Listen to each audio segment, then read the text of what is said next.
Project Sentinel Episode 30, The Strengthening Scar. 1. The Final Tether. The Vigilant hung in the silent void, 5 light minutes clear of the Waypoint's reach. The violet tremor had faded, replaced by the familiar steady hum of the ship's internal systems. The feedback loop is dead, Bradley reported, his hands finally steady on the console. But we can't just leave this sector dark. If we're going to find a way to talk to that keeper without triggering a purge, we need eyes on it. Captain Kray nodded. Zahn, launch a final step pin. Set it for passive observation only. No handshakes, no resonance broadcasts. Just a silent sentinel. We need a coordinate to skip back to once the hull is secure. The small charcoal gray sphere was ejected from the hull. It didn't flash. It drifted into the shadows of a nearby ice fragment, its sensors tuned to the distant planetoid. Pin is set, Zahn said.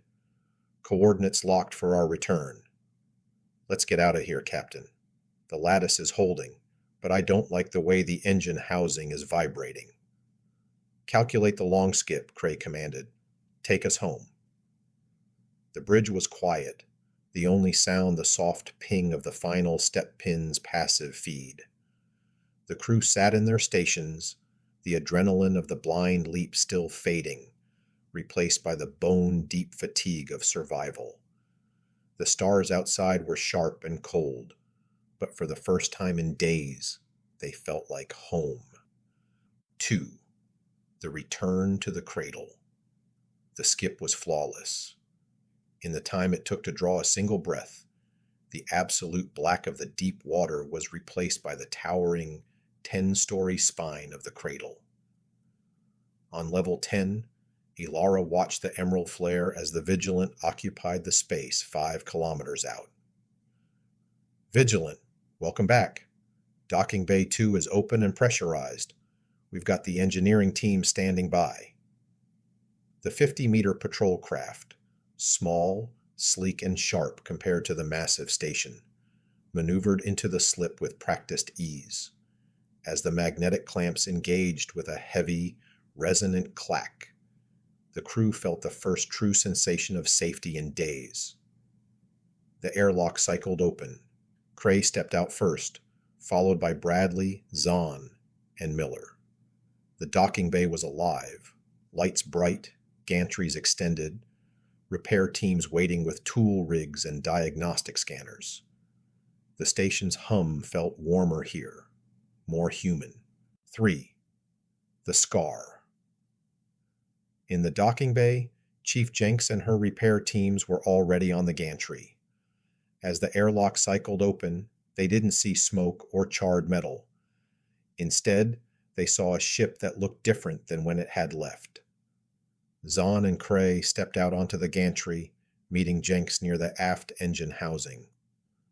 The charcoal gray hybrid plates in that section weren't fractured. They were denser. The material had darkened, the iridescent sheen replaced by a matte, obsidian-like finish that seemed to pull the light out of the room. Look at this, Jenks whispered, running a structural sensor over the area that had taken the brunt of the Waypoint's feedback. The lattice didn't just survive the stress, it fed on it. The molecular density in this section is 30% higher than the rest of the hull. It's not a scar, Zahn. It's an evolution. The more you hit it, the stronger it gets, Zahn muttered, touching the obsidian plate. It felt colder, harder, more absolute than the rest of the ship. The Purge command tried to tear the atoms apart, and the lattice just knitted them tighter together. The repair teams gathered around, staring at the transformed section. The hybrid hull had taken the network's attempt to destroy it and turned it into armor. The scar was not weakness. It was proof of resilience. 4. The full house. As the 5 men stepped off the 50-meter ship, the silence of the Vigilance bridge was replaced by the sudden, echoing noise of a station in transition. This trip had been handled by the bare bones crew. Kray at the center, Miller at the helm, Bradley on science, Zahn in engineering, and came in to monitor the biology of the skip. The airlock opened to a sea of faces.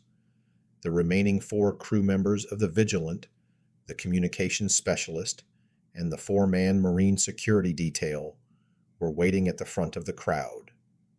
They hadn't been on the ship for these initial high-risk skips, but they had spent the last week watching the golden line on the map stretch and break. The lead Marine stepped forward, breaking the stiff military silence with a grin. "Good to have you back, Captain. We were about to ask Vance for a shuttle so we could come find you ourselves." The 5 travelers were quickly surrounded. The 50 new personnel from the Atlas watched from the upper tiers, seeing the physical toll of the deep water on the men, but also seeing the ship that had brought them back. For the first time, the Cradle didn't just feel like a station, it felt like a home port. 5. The weight of the map. Back on level 10, Vance stood with Kray, looking at the Vigilant through the Vertigo dome. 5 men on a 50-meter ship just redefined the boundaries of human space, Vance said.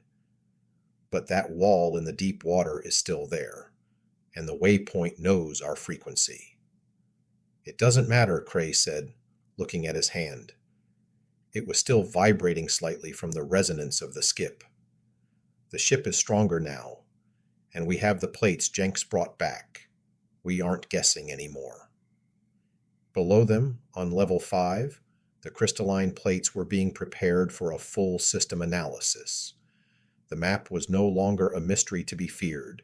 It was a blueprint to be mastered. The Vigilant sat in its cradle, its obsidian armor cooling, waiting for the next step into the dark. This concludes today's episode of Project Sentinel. Please join our crew and subscribe for your twice-weekly episodes.